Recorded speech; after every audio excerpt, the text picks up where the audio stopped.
फिर से एक बार हम परमेश्वर के वचन में कुछ बातों को सीखेंगे, देखेंगे। प्रिय परमेश्वर के वचन से हम कुछ बातों को पिछले दिनों सीख रहे हैं और आप लोग जानते हैं हम लोगों का जो अध्ययन का क्षेत्र है इस समय वो फिलिपियों की पत्री है और एक अध्ययन हमने शुरू किया जो फिलिपियों की पत्री में पौलुस प्रेरित कह रहे हैं, लिख रहे हैं और पवित्र आत्मा की अगुवाई से ये लिखा गया और हम सब के लिए ये आशीष का कारण है। ये वचन हम सब के लिए बराबर से लागू होता है। तो इसमें कुछ बातों को हम सीखते आ रहे हैं और एक खास जो सेंट्रल वर्स हमने ली है इस अध्ययन के लिए वो फिलिपियों की पत्री पौलुस प्रेरित के द्वारा लिखी हुई उसका 3रा अध्याय और उसके 12वें पद से आगे पाया जाता है, जहाँ पर वचन इस प्रकार से कहता है, यह मतलब नहीं कि मैं पा चुका हूँ या सिद्ध हो चुका हूँ, पर उस पदार्थ को पकड़ने के लिए दौड़ा चला जाता हूँ जिसके लिए मसीह यीशु ने मुझे पकड़ा था। हे भाइयों, मेरी भावना यह नहीं कि मैं पकड़ चुका हूँ, परंतु केवल यह एक काम करता हूँ कि जो बातें पीछे रह गई हैं उनको भूलकर आगे की बातों की ओर बढ़ता हुआ निशाने की ओर दौड़ा चला जाता हूँ ताकि वह इनाम पाऊं जिसके लिए परमेश्वर ने मुझे मसीह यीशु में ऊपर बुलाया है। पिछले दिनों हमने इस बात पे मनन किया और देखा पीछे की बातों को भूलना बहुत जरूरी है। जैसे हम पैदा हुए थे सांसारिक रूप में, भौतिक रूप में, मनुष्य के रूप में, हमारे अंदर बहुत सारी सामाजिक और पृथ्वी की भौतिक बातें हमारे जीवन में घर कर लेती है और इन बातों को पीछे भूलना, पीछे छोड़ना बहुत जरूरी है। पिछले हफ्तों हमने सीखा और देखा वचन में से कौन सी बातें हैं जिनको छोड़ना, जिनको तजना, जिनको त्यागने के बारे में पौलुस सिखाता है और हमने उन बातों को समझा और मैं विश्वास करता हूँ कि हम जरूर उन बातों को पीछे छोड़ने के लिए तैयार हैं। इस समय जो बातें अनवांटेड हैं, जो मसीह और परमेश्वर की ओर से नहीं, उन बातों को छोड़ना बहुत जरूरी है। आज हम थोड़ा सा और आगे बढ़ेंगे वचन में और एक और बात हम इसमें आगे बढ़कर इसी वचन में से, इसी हिस्से में से जो पौलुस कहता है यहाँ पर, उसको हम देखेंगे। 12वां पद कहता है, यह मतलब नहीं कि मैं पा चुका हूँ, यह मतलब नहीं कि मैं पा चुका हूँ या सिद्ध हो चुका हूँ, पर उस पदार्थ को पकड़ने के लिए दौड़ा चला जाता हूँ। कुछ चीज है जिसको पकड़ने के लिए पौलुस यहाँ पर है, कुछ बात है, कुछ क्षेत्र हैं, कुछ खास एट्रीब्यूट्स हैं, कुछ खास लक्षण गुण हैं, कुछ खास बातें हैं जिनको पकड़ने के लिए, हिंदी में यह पदार्थ लिखता है, उनको पकड़ने के लिए पौलुस दौड़ा चला जाता है, पकड़ने के लिए दौड़ा चला जाता हूँ जिसके लिए मसीह यीशु ने मुझे पकड़ा। मसीह यीशु ने हमें भी पकड़ा है कुछ खास बातों के लिए। उन्हीं बातों को हमें उन बातों को हमें पकड़ना है। और 13वें पद में कहता है कि हे भाइयों, मेरी भावना यह नहीं कि मैं पकड़ चुका हूँ, परंतु केवल यह काम करता हूँ कि जो बातें पीछे रह गई उनको भूलकर आगे की बातों की ओर बढ़ता हुआ। आगे की बातें, what has been kept forward, जो आपके सामने रख दी गई है मसीह यीशु के द्वारा, उन बातों को पकड़ने के लिए क्या आप दौड़ लगा रहे हैं? Leaving and cleaving, that is the fundamental principle of Christianity. मसीह का जो मूलभूत मसीहत है वो यही है, पीछे की बातों को लीव करना और मसीह की बातों में क्लीव हो जाना। परमेश्वर का वचन कहता है कि जो मसीह में है वो बहुत सारा फल लाता है। जो मसीह, जो सच्ची दाखलता है उसमें जो बना रहता है वो बहुत फलवंत होता है। और पिता किसान है, उसको सींचता और उसको बढ़ाता है, उसको पैदाइश, उसको प्रोडक्टिव बनाता है। और जो मसीह में है वो बहुत सा फल लाता है। हम पीछे की, यहाँ 2 स्टेप हैं, दूसरे स्टेप में हम आ गए और ये कनेक्टेड है। जब तक हम पीछे की बातों को छोड़ेंगे नहीं तब तक आगे की बातों को पकड़ नहीं सकते। जब तक हम पीछे की सेटअप से निकलेंगे नहीं तब तक हम आगे की ओर दौड़कर उस पदार्थ को पकड़ नहीं पाएंगे जिसके लिए मसीह ने हमें पकड़ा, जिसके लिए हम बुलाए गए हैं। So breaking of old bonds and making of new bonds is the fundamental principle of Christianity. पुराने बॉन्ड्स को ब्रेक करना, पुरानी बंधनों को तोड़ना, पुरानी दुनियावी चीजों को छोड़ना, भूलना, फॉरगेट करना, खत्म करना और नई बातों में असाइन होना जरूरी है। नई बातों में मिल जाना, नई बातों को पकड़ने के लिए दौड़ लगाना जरूरी है। यदि हम ये कहते हैं कि हम पुरानी बातों को छोड़ चुके हैं, हम शराब पीना, हम दुनियावी बातें और वो सब बातें जो हमने सीखी उनको हम छोड़ चुके, शारीरिक घमंड को, शारीरिक लालसाओं को हम छोड़ चुके और वहां बैठ गए, ये काफी नहीं है। छोड़ने के बाद कुछ पकड़ना भी, कुछ छोड़ा और कुछ पकड़ा नहीं तो अधूरा है। छोड़ने के बाद पकड़ना भी जरूरी है। और परमेश्वर का वचन बड़ी साफ गोई से, बड़ी स्पष्टता से कुछ बातों को कहता है। भजन संहिता का लिखने वाला ऐसा कहता है, पहला अध्याय पहला पद क्या कहता है, याद होना चाहिए हमको। भजन संहिता पहला अध्याय और पहला पद हमें क्या कहता है, क्या ही धन्य है वह पुरुष, क्या ही धन्य है वह पुरुष जो दुष्टों की युक्ति पर नहीं चलता, ये युक्तियों को जो छोड़ चुका और न पापियों के मार्ग में खड़ा हो। इन बातों को मैं छोड़ चुका, मेरी संगति बदल गई, मेरा कंपनी चेंज हो गई, मेरे लोग जिनके साथ मैं उठता बैठता था वो मैं बदल गया। और न ठट्ठा करने वालों की मंडली, हुल्लड़ करने वाले, ठट्ठा करने वाले, गंदगी में पड़े हुए, सांसारिक अभिलाषाओं में लिप्त समूहों से मैं बाहर आ चुका, मैं छोड़ दिया। लेकिन यहाँ पर रुकता नहीं है, दूसरा पद कहता है, परंतु वो मनुष्य जो छोड़ता है मंडली को, जो छोड़ता है दुष्टों की संगति को, जो छोड़ता है ठट्ठा करने वालों की मंडली को, वो आगे क्या करता है, वो आगे यहोवा की व्यवस्था से प्रसन्न होता है, जो दिन रात उस पर ध्यान करता है। सो you have left to sit with the scornful people, with the people जो मसीह से नहीं है, जो मसीहत से दूर है, जो संसार के से हैं, उनके साथ बैठना छोड़कर जो वचन के साथ मनन करने के लिए, व्यवस्था पे मन लगाने के लिए बैठना शुरू करता है, वो धन्य है। जो ठट्टा करने वाली मंडली को छोड़ चुका वो अधूरा है। उसके आगे उसको क्या करना है, उसके आगे उसको व्यवस्था पे दिन रात मन लगाने के लिए बैठना शुरू करना। So there is a living and then there is a cleaving. एक अलगाव, पुरानी बातों से अलग होना और नई बातों से जुड़ना, दोनों हिस्से जरूरी है। और पौलुस वही यहाँ पर फिलिपियों की पत्री में हमें सिखाता है। अभी हमने शादी की बात की, शादी हुई और वहां पर एक कुंवारी जिसको परमेश्वर ने चुना विवाह के लिए, उसने अपना घर छोड़ा और उसके बाद वो एक नए घर में जुड़ी। और वचन कहता है माता पिता से, पुरुष के लिए कहता है माता पिता से अलग होकर अपनी पत्नी से मिला रहेगा, पत्नी से मिला रहे। एक जगह से उसने क्लीव किया, अपने आप को शिफ्ट किया और नई जगह पर क्लीव हो गया। यदि क्लीव नहीं हुआ तो फिर वो मसीहत के क्षेत्र में, आत्मिक क्षेत्र की यदि बात करें, आगे नहीं बढ़ पाता। ये काफी नहीं है कि हम मिस्र से बाहर निकल आए। इजरायली लोगों को मिस्र से परमेश्वर ने बाहर निकाला, लेकिन किस लिए निकाला, जंगल में ले जाने के लिए नहीं। इस इजिप्ट से बाहर आना पर्याप्त नहीं है, कनान में एंट्री करना जरूरी। आपको निकाला इसलिए गया है ताकि आप किसी और चीज में जुड़ जाएं, किसी और जगह पर एंटर कर जाएं। बहुत से इजरायली थे जो मिस्र से तो बाहर आ गए लेकिन कनान में प्रवेश नहीं कर पाए। पूरी पीढ़ी खत्म कर दी परमेश्वर यहोवा ने, उनका निकाला जाना सफल नहीं हुआ। परमेश्वर को प्रसन्न करने वाले इजरायली नहीं थे वो। जिस पर्पस से निकाले गए थे उस पर्पस को भूल गए, कुड़कुड़ाने लगे, चिड़चिड़ाने लगे। और ऐसा कहा जाता है कि आप मिस्र से बाहर आ जाएं, ये तो आसान है, परंतु मिस्र आपके अंदर से बाहर आ जाए ये मुश्किल। हमारे दिलों से मिस्र को निकालना बहुत जरूरी है ताकि हम अपने दिलों को खाली करें कनान के लिए। हम तैयार हो नई आशा और नए पदार्थ के लिए जो परमेश्वर ने हमारे सामने रखा है। कनान में प्रवेश करना जरूरी। Praise the Lord. यदि कनान में एंटर नहीं किया तो मसीहत की बुलाहट को, मसीह की बुलाहट को पूरा नहीं कर पाएंगे।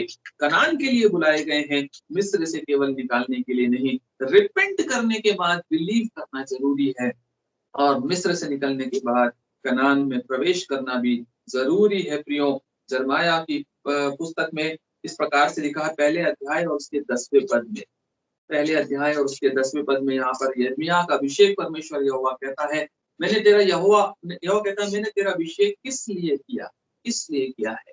इसलिए नहीं किया कि कुछ लोगों को तू अलग कर दे, परंतु इसलिए किया कि अलग करने के बाद कुछ नई चीजों को तू शुरू करे, नई बातों में तू आगे बढ़े। पहला अध्याय 10वां पद यिर्मयाह नबी की पुस्तक कहता, सुन मैंने आज के दिन तुझे जातियों और राज्यों पर अधिकारी ठहराया है, उन्हें गिराने और ढा देने के लिए, राज्यों और जातियों को गिराने और ढा देने के लिए मैंने तुझे अधिकारी ठहराया है, नाश करने और काट डालने के लिए।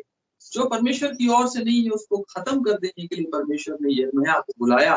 और उसका अभिषेक किया। और उसके बाद कहता है या उन्हें बनाने और रोपने के लिए काट देना पर्याप्त नहीं है, परंतु नई रोप में शामिल करना अनिवार्य है। क्यों? कहने का मतलब यह है कि यदि हम केवल छोड़ने के बाद रुक जाते हैं पुरानी चीजों को, तो हम अधूरे हैं। हमें आगे बढ़कर उस पदार्थ को पकड़ना है जिसके लिए मसीह ने हमें बुलाया है।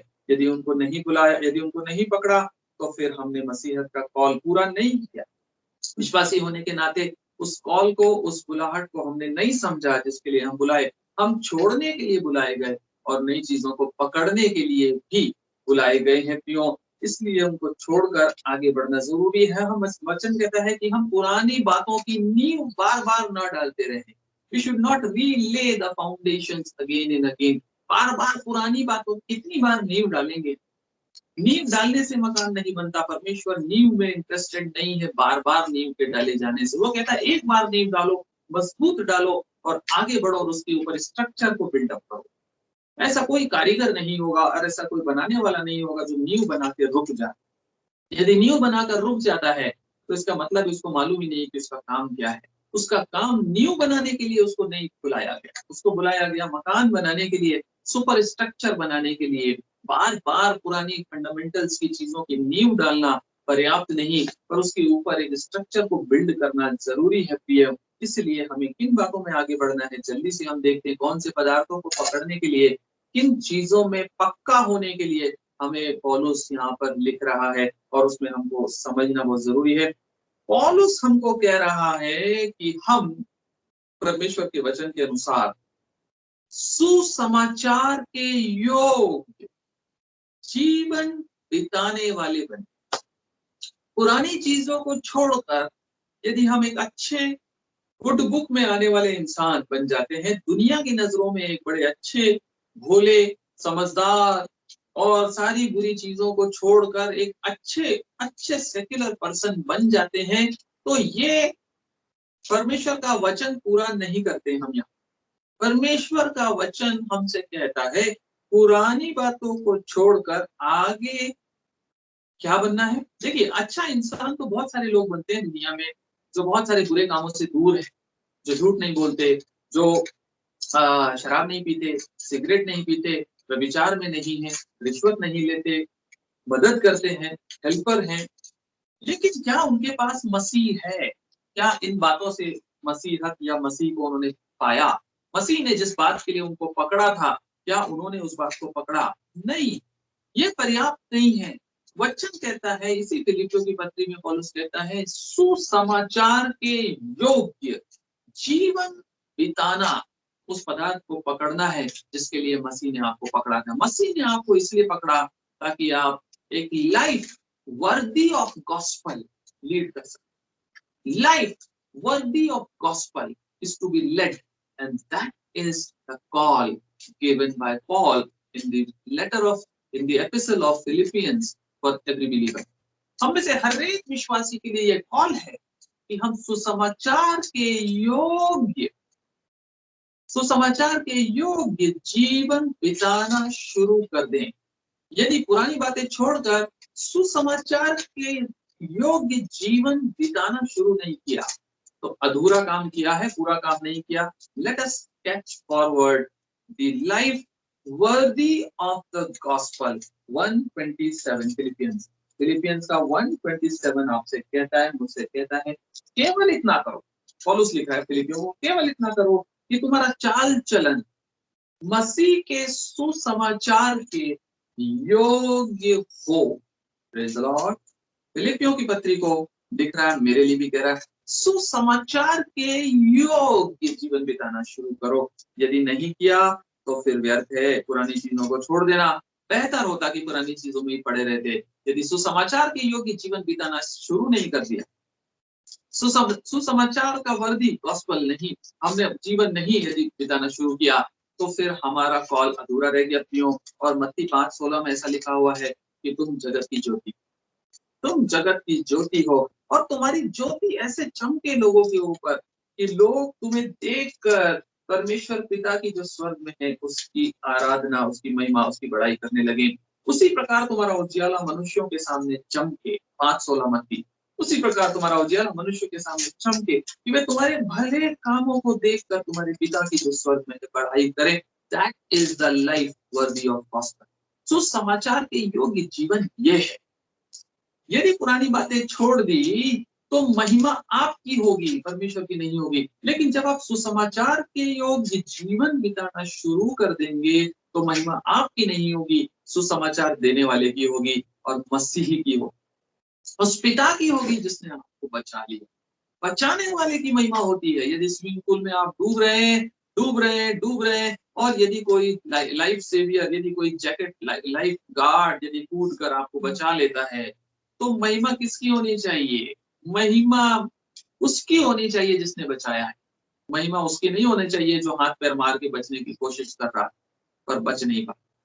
उसको बचाने वाले की महिमा होनी चाहिए। तुम्हारा उजियाला मनुष्यों के सामने ऐसा चमके। प्रियो, सुसमाचार के योग्य जीवन बिताने का मतलब क्या है? मतलब ये है कि जो आप बताएं वो आप करें। You should have the same walk what you talk. जो आप बात करते हैं, जो आप प्रचार करते हैं, वैसा ही आपका जीवन हो। सुसमाचार के योग्य जीवन का मतलब है सुसमाचार मुंह से देना नहीं है, सुसमाचार जी कर दिखाना है। Praise the Lord. ये वैसा ही है, यदि हम ऐसा ना करें तो ठीक वैसा ही है जैसे कि कोई व्यक्ति जो गंजा हो और वो दूसरों को हेयर ऑयल बेच रहा। एक ऐसा व्यक्ति जिसके सिर पे बाल नहीं और वो प्रचार कर रहा है बाल वाले तेल का कि भाई 2 दिन में बाल उग जाएंगे, मैं गारंटी के साथ कह रहा हूं। क्या कोई उसकी बात मानेगा? मानेगा? मानेगा क्या?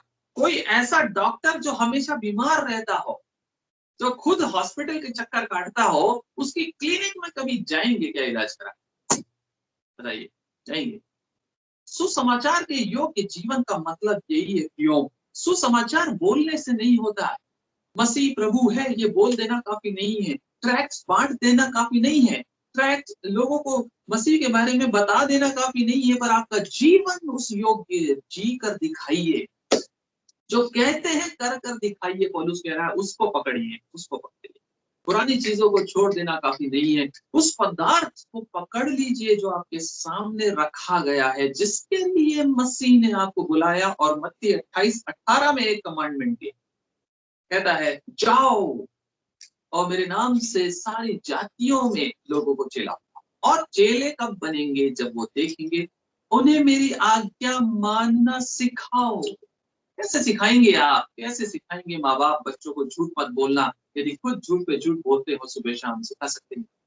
आज्ञा मानना सिखाओ, खुद करके दिखाओ। ऐसे जिया जाता है जीवन। और हमारा मॉडल हमेशा हमारे सामने है, मसीह यीशु, जिसने सिखाया कि जीवन ऐसे जिया जाता है। प्रियो, हम सुसमाचार को ये बाइबल समझते हैं, हम सोचते हैं बाइबल है सुसमाचार, और ये बाइबल हम बगल में दबा के घूम रहे हैं, यही हमारी पहचान है। हमारी बाइबल के कवर्स बड़े सुंदर सुंदर होते हैं। प्रियो, किसी प्रचारक ने बहुत खूबसूरत उपमा दी है, उदाहरण दिया है। उसने कहा है कि वचन या बाइबल, परमेश्वर का वचन खूबसूरत लेदर बाउंड कवर्स में हो, ये इंपॉर्टेंट नहीं है। ये आपके स्किन के अंदर कवर्ड होना चाहिए। हेलो, आप समझ रहे हैं? इसका कवर जो है वो आपकी स्किन है। मतलब ये बाइबल आपके जीवन में शामिल होनी चाहिए, rather than having any other leather bound covers. किसी जानवर की खाल के अंदर इसको संभाल कर रखने की जगह बेहतर है कि हम अपनी खाल के अंदर इसको पहन लें, अपनी खाल के अंदर कवर करके इसको रखें। क्योंकि लोग बुक्स को नहीं पढ़ते, लोग आपको और मुझको पढ़ते हैं, मेरा चाल चलन पढ़ते हैं। क्यों? यदि हम इस प्रकार से सोचना शुरू करें तो ये सुसमाचार के योग्य चाल चलन हमारे जीवन का हिस्सा बन जाए। यदि हम सुसमाचार के योग्य चीजों को पकड़ना शुरू नहीं करते, यदि हमारी वॉक और हमारी टॉक सेम नहीं होती, तो कौन बिलीव करेगा हमारी बातों पे? कौन मसीह को महिमा देगा? कौन पकड़ेगा? पौलुस कहता पुरानी चीजों को तो छोड़ चुके तुम, लेकिन इन चीजों को पकड़ना भी शुरू करो। यदि नहीं पकड़ते तो तुम्हारा 3 डायमेंशनल कॉल में तुम फेलियर हो और उन चीजों को तुम नहीं कर पा रहे। क्यों? बाइबल के ट्रांसलेशन बहुत सारे हैं और कई प्रचारकों को, और कई जगह आपने देखा होगा, हमारे डिस्कशन में भी ये बातें आती हैं, कुछ लोग कहते हैं किंग जेम्स वर्जन बहुत अच्छा वर्जन है क्योंकि वो ओरिजिनल ग्रीक और हिब्रू का बहुत अच्छा ट्रांसलेशन। कुछ लोग कहते हैं एनआईवी न्यू इंटरनेशनल वर्जन अच्छा ट्रांसलेशन है भाई, उसमें से पढ़ो, आपको वचन अच्छा समझ में आ जाएगा। कोई कहता है नहीं नहीं नहीं नहीं, ब्लू लेटर बाइबल से पढ़ो। कोई कहता है नहीं नहीं, थॉमसन की स्टडी बाइबल बेस्ट है, उसका ट्रांसलेशन, उसके वर्ड्स, उसका सिलेक्शन ऑफ जो वर्ड्स है वो इतना अच्छा है कि वचन एकदम समझ में आ जाता है। कोई कहता नहीं नहीं, Bible society of India authentic है, उसको पढ़ो, ओवी वर्जन है, ओरिजिनल वर्जन री एडिटेड है, ओरिजिनल है, बोलता है ओरिजिनल वर्जन है, इस वर्जन से पढ़ो, बाइबल का best translation, best words, best meaning, best context, आपको बाइबल का समझ में आ जाएगा। क्या इन सारे ट्रांसलेशन वर्जन्स आपके जीवन से ज्यादा महत्वपूर्ण है क्या? आप जानते हैं बाइबल का बेस्ट ट्रांसलेशन क्या है? बाइबल का बेस्ट ट्रांसलेशन है आपका जीवन। Praise the Lord. This is easily understandable and readable by anybody at any point of time. Praise the Lord. पौलुस जिन चीजों को पकड़ने की बात कर रहा है वो वचन सुसमाचार के योग्य जीवन है जो आपका और मेरा चाल चलन है। आपका और मेरा चाल चलन वचन का बेस्ट ट्रांसलेशन है क्योंकि मसीह ने उसको ट्रांसलेट करके बताया। और यूहन्ना की पत्री किताब में सुसमाचार के पहले अध्याय में लिखा हुआ है, और वचन देहधारी हुआ और कहां डेरा किया? स्वर्ग में, जमीन पर, मनुष्यों के बीच में डेरा किया। मसीह का मॉडल मसीहत है और मैं उसको फॉलो करने वाला होना चाहिए। ये वचन मेरी देह में भी देहधारी होना चाहिए। This is the best translation of Bible that anybody can see and read and glorify my Father who is in heaven. जो स्वर्ग में है उसकी महिमा कैसे होगी? उसकी महिमा मेरे ट्रांसलेशन से होगी। मैं इन वर्ड्स को एक्शन में ट्रांसलेट करने वाला बन जाऊं। ये पदार्थ है जिसको पकड़ लूं, जिसके लिए मसीह ने मुझे पकड़ा है। मसीह ने मुझे पकड़ा है इस सुसमाचार के योग्य जीवन बिताने के लिए, बातचीत करने के लिए नहीं, हवाई जुमले देने के लिए नहीं, पुलपिट से खड़ा होकर बड़ी बड़ी बातें करने के लिए नहीं, गाने गाने और गानों को बजाने के लिए नहीं, पर सुसमाचार के योग्य जीवन बिताने के लिए बुलाया गया मैं, और मैं उसमें फेल हो जाता प्रियो। और मैं जीवित पत्री हूँ, दूसरा कुरिन्थियों 3 अध्याय और दूसरा तीसरा पद ये कहता है, पौलुस यहाँ पर लिखता है, दूसरा कुरिन्थियों 3 अध्याय और उसका 2 और 3 पद यहाँ पर देखिए, इस प्रकार से लिखता है, हमारी पत्री तुम ही हो। पौलुस लिख रहा है, हमारी पत्री तुम हो, यू आर द लेटर्स, जो हमारे हृदयों पर लिखी हुई है और उसे सब मनुष्य पहचानते और पढ़ते हैं। अरे अरे, पढ़ते हैं, क्या पढ़ रहे हैं मुझ में दूसरे लोग? जब मैं काम पे जाता हूँ, क्या पढ़ते हैं मेरे साथी मेरे अंदर? मसीह को पढ़ते हैं या शैतान को पढ़ते हैं? ये निर्णय लेकर देखिए झांक कर एक बार, क्या पढ़ते हैं? तीसरा पद कहता है, यह प्रकट है कि तुम मसीह की पत्री हो, जिसको हमने सेवकों की नहीं लिखा और जो स्याही से नहीं लिखी, इंक से नहीं लिखी गई। इंक से लिखी हुई किताब लोगों के लिए मायने नहीं रखती, परंतु जीवते परमेश्वर के आत्मा से, by the spirit you have been written, आपको आत्मा ने बचाया, आपको आत्मा ने बुलाया, आपको आत्मा की प्रेरणा से बनाया गया, बिल्ड किया गया, और उस आत्मा की लिखी हुई पत्रियां आप पत्थर की पट्टियों पर नहीं लिखे गए, परंतु हृदय की मांस रूपी पट्टियों पर लिखे गए हो आपका चल। कहने का मतलब ये है कि मैं सुसमाचार के योग्य जीवन बिताने वाला कब बनूंगा? कब बनूंगा? कब मैं अपनी पुरानी बातों को छोड़कर नए जीवन और नए चाल चलन में आगे बढ़ूंगा? इसी फिलिपियों की पत्री के 2 अध्याय के 15 पद में देखिए क्या लिखता है, 2 अध्याय और 15 पद, ताकि तुम निर्दोष और भोले होकर टेढ़े और हठीले लोगों के बीच परमेश्वर के निष्कलंक संतान बने रहो, जिनके बीच में, टेढ़े और हठीले लोगों के बीच में तुम जीवन का वचन लिए हुए जगत में जलते दीपकों के समान दिखाई देते हो।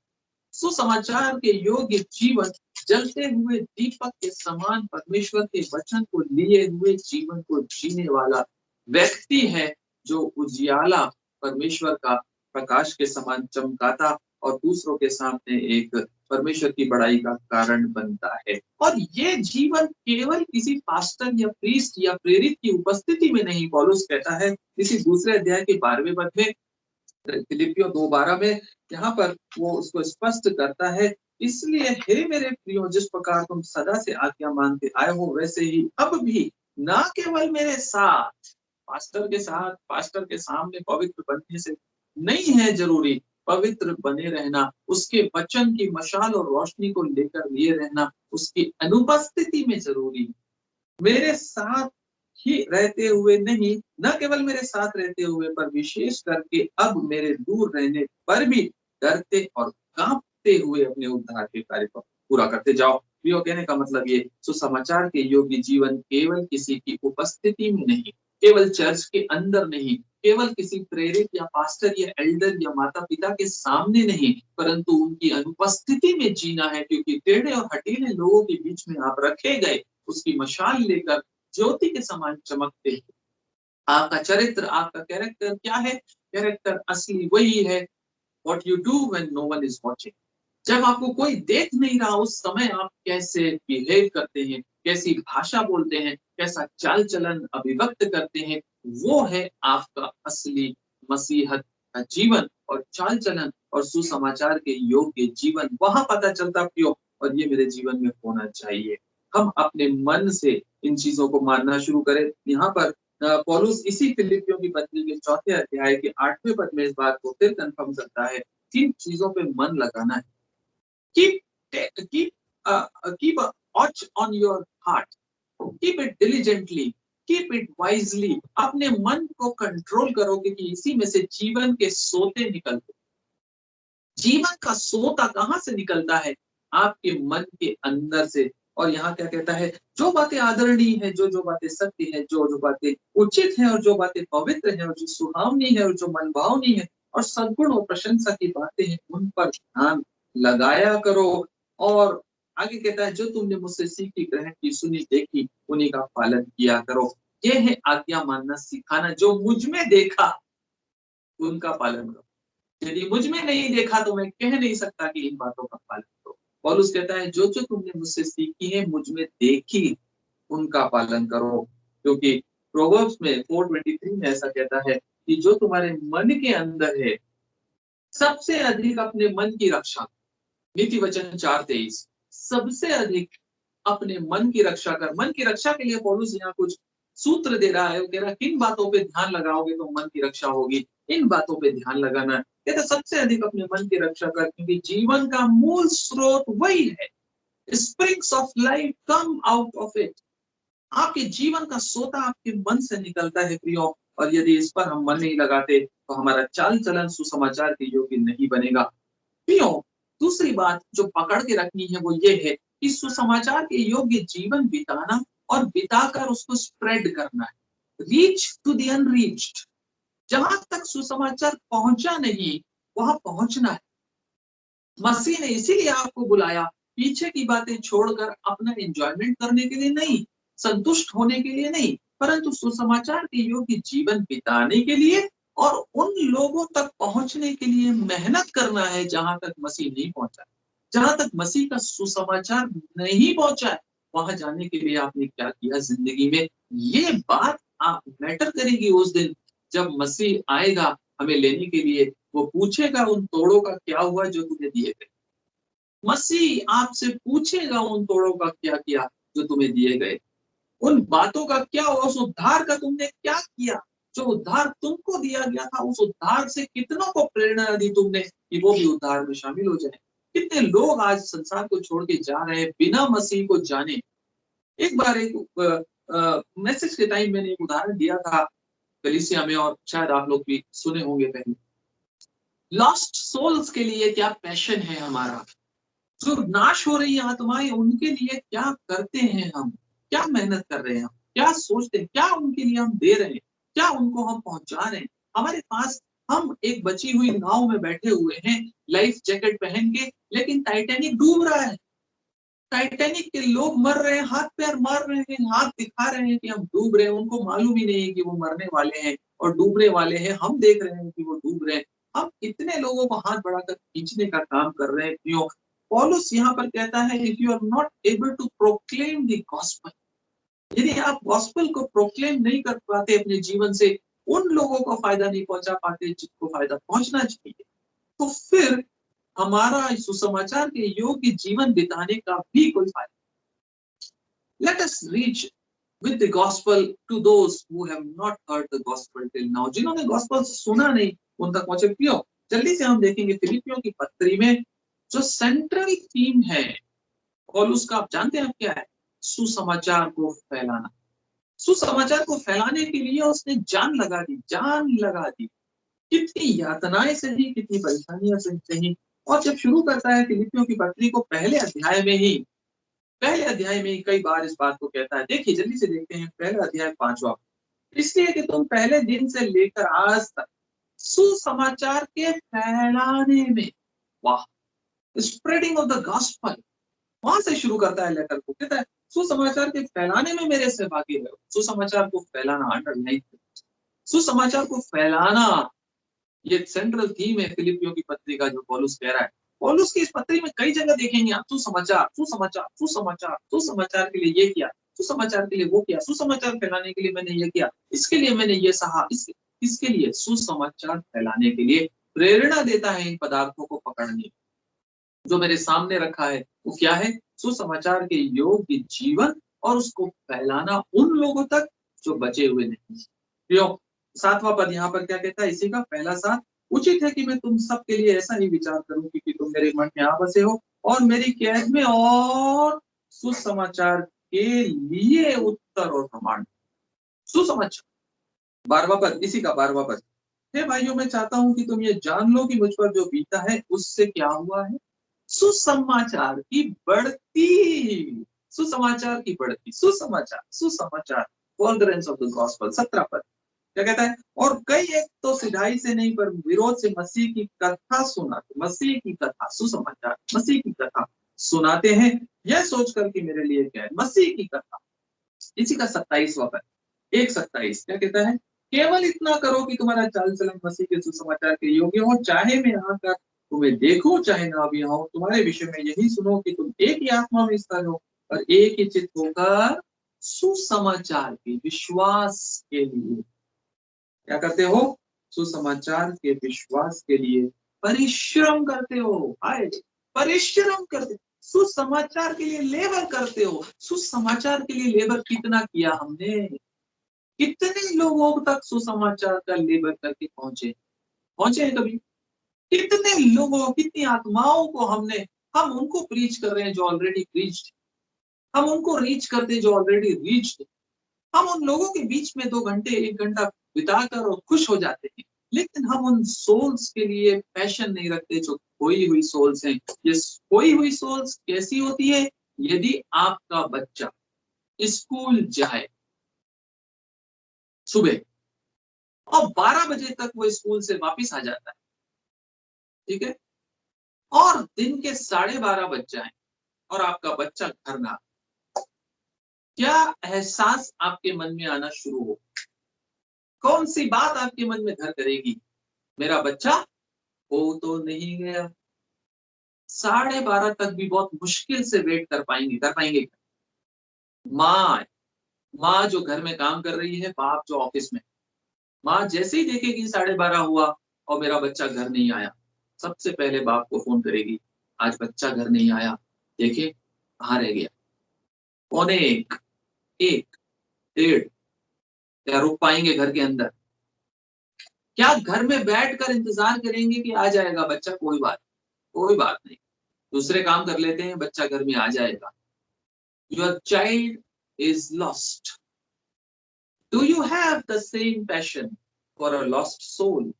एक आत्मा जो खोई हुई, क्या उसके लिए भी यही पैशन रखते? क्या करेंगे? परिश्रम करेंगे। क्या करेंगे?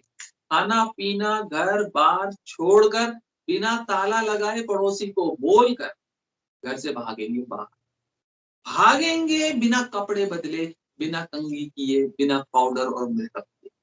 भागेगा आदमी या लड़के का बाप ऑफिस की इंपॉर्टेंट से इंपॉर्टेंट मीटिंग छोड़। क्यों? क्योंकि वरीड है उस लॉस्ट सोल के लिए जो खो गई है और नष्ट हो सकती है, उस बच्चे के लिए जो नष्ट हो सकता है। नष्ट हो तो नहीं गया, ये आशंका के साथ तड़पते हुए भागे, भाग कर जाएंगे स्कूल तक और उसके गेट पर पूछताछ करेंगे, मेरे बच्चे को कहीं देखा क्या, मेरे बच्चे को कहीं देखा। बच्चे के टीचर से मिलेंगे, टीचर बोलेगा बच्चा तो सही टाइम पे निकल गया था यहाँ से, सबके साथ छोड़ा गया है, गेट का सीसीटीवी देख लीजिए, यहाँ से तो निकला है। क्या थम जाएंगे वहां पर कि ठीक है बच्चा तो निकल गया, पहुंच जाए, रुक जाएंगे क्या? हेलो, उस बच्चे के रास्ते के पीछे पीछे जाएंगे जहां से वो आता है, दुकानदार को पूछेंगे, फोटो दिखाएंगे मोबाइल खोलकर, इस बच्चे को देखा। घर तक भागते हुए जाएंगे दोबारा कि कहीं घर तो नहीं पहुंचा। बदहवास हालात में पाए जाएंगे आप उस लॉस्ट बच्चे के लिए। क्यों? क्योंकि वो आपका बच्चा है। परमेश्वर के बच्चों के लिए, क्या अपने भाई और बहनों के लिए आपके मन में कभी ऐसी पीड़ा आई? क्या क्या कभी ऐसे लोगों के लिए आपके मन में कोई तकलीफ पैदा हुई कि इनको मैं बचा के ले आऊं? रास्ते में कोई ट्रक टक्कर मार देगा, कोई कोई अगवा करने वाला उठा के ले जाएगा, कोई उसको कहीं और चोट पहुंचा देगा, मेरा बच्चा गुम जाएगा। प्रियो, कहने का मतलब ये है कि हम अपने गॉस्पल को लेकर, जैसे यहाँ पर पौलुस बता रहा है कि मैं भागता हूँ, परिश्रम करता हूँ। इसी का 2:22 देखिए क्या कहता है, सुसमाचार फैलाने के लिए, सुसमाचार उन तक फैलाने के लिए जिन तक नहीं पहुंचा। 2:27, निश्चय ही मैं बीमार तो हो गया था, यहाँ तक कि मरने पर था, परंतु परमेश्वर ने उस पर दया की, और केवल उस पर नहीं मुझ पर भी, कि मुझे शोक पर शोक हो।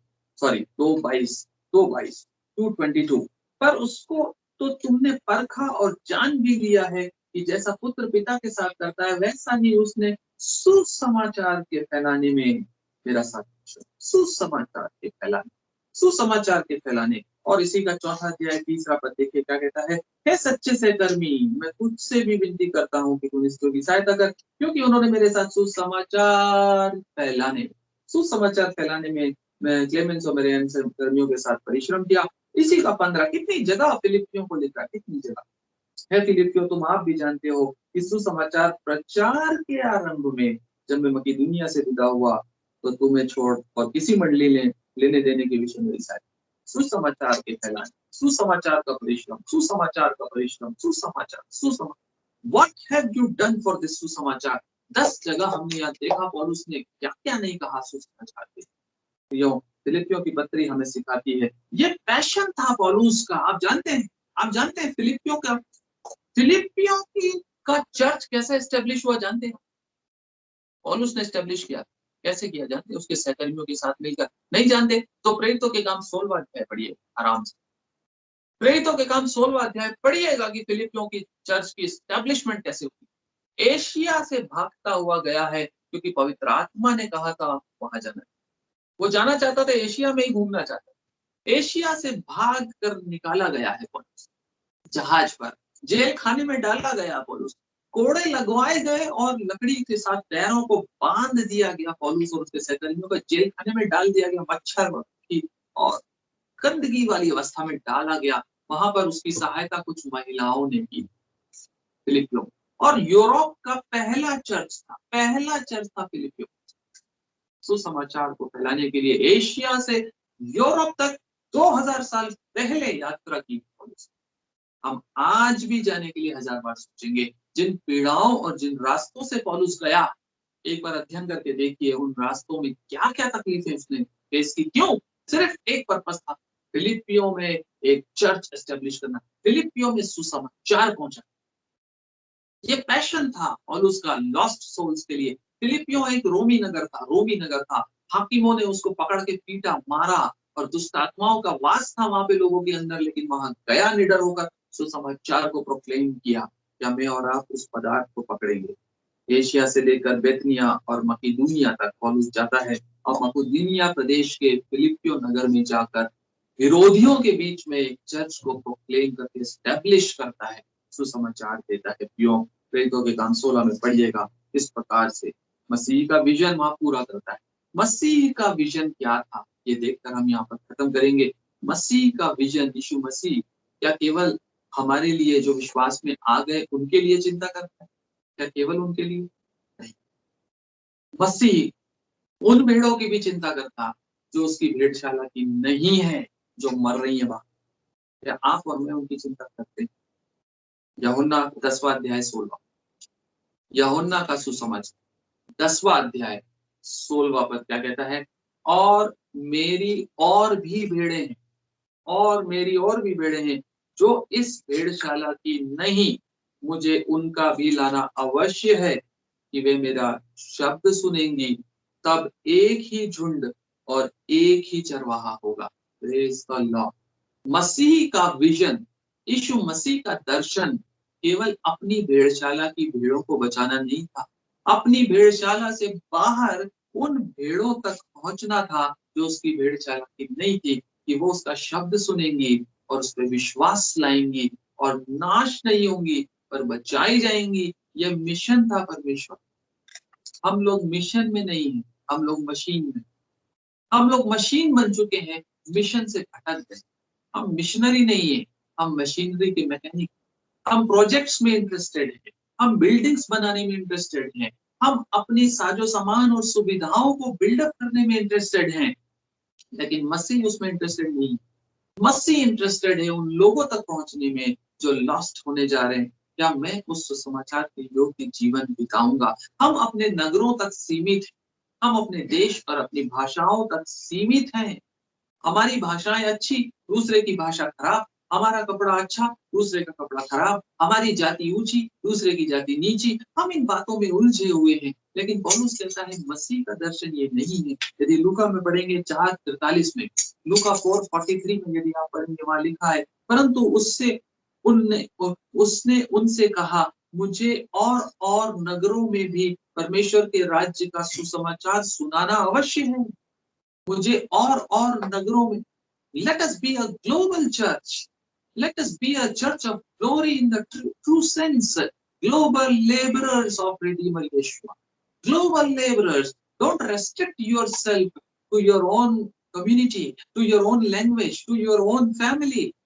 Don't restrict your, don't confine yourself. और कहता है, मसीह कहता है, क्योंकि मैं इसीलिए भेजा गया और नगरों में भी मेरा सुसमाचार सुनाना अवश्य, क्योंकि मैं इसीलिए भेजा गया हूँ। प्रियो, आपको भी इसीलिए बुलाया गया कि आप सुसमाचार के योग्य जीवन बिताएं और सुसमाचार को उसी प्रकार से फैलाएं, उसी पैशन के साथ फैलाएं, उसी कमिटमेंट के साथ परिश्रम करें जिसके लिए आपके सामने मसीह ने आपको पकड़कर और एक उदाहरण दिया। क्या मैं और आप इसके लिए तैयार?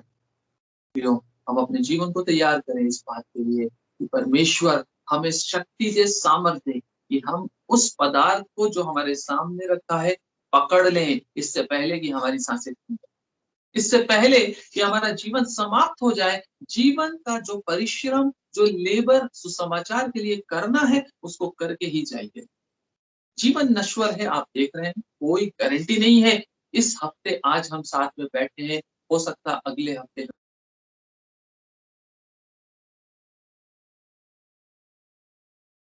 सकता है हम में से बहुत से लोग इस दुनिया को छोड़ के चले जाएं या कोई भी ना जाए, कुछ भी हो सकता है। क्या हम उस अलार्म को देख रहे हैं जो हमारे सामने बजने वाला है? उस अलार्म को समझ लीजिए और उस परिश्रम में लग जाइए जो सुसमाचार के लिए बुलाए गए, जिस पदार्थ को पकड़ने के लिए पौलुस दौड़ता है, निशाने की ओर, निशाने की ओर दौड़ना प्रारंभ करिए। हमारे घर में बैठकर केवल 4 बातें करना या फिर सुन लेना काफी नहीं है। प्रियो, परमेश्वर की महिमा हो, परमेश्वर अपना अनुग्रह दे ताकि हम उसके सुसमाचार के फैलाने वाले बन सकें।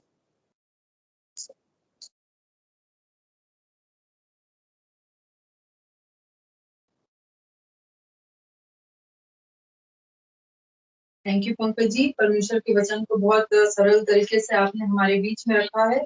और आज ये समय होगा कि हम अपने जीवनों को